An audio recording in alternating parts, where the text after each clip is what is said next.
এই কোশ্চেনটি হচ্ছে 2025 Hailakandi English question paper half yearly এক্সামের।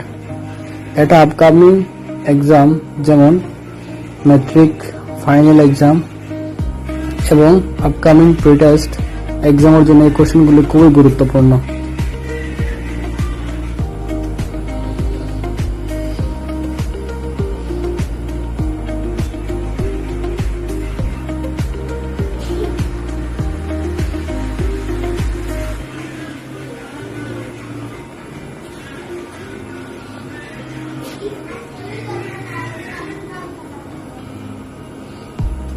একটা কথা বলে রাখি, এখানে যে অপশনের শুদ্ধ চিহ্নটা রয়েছে অর্থাৎ কারেক্ট চিহ্ন মাল্টিপল চয়েস কোশ্চনে, সে ঠিক চিহ্নগুলো স্টুডেন্টের মারা, এই ঠিক চিহ্নটি শুদ্ধ হতে পারে না হতে পারে, আপনারা একটু শুদ্ধ করে নেবেন।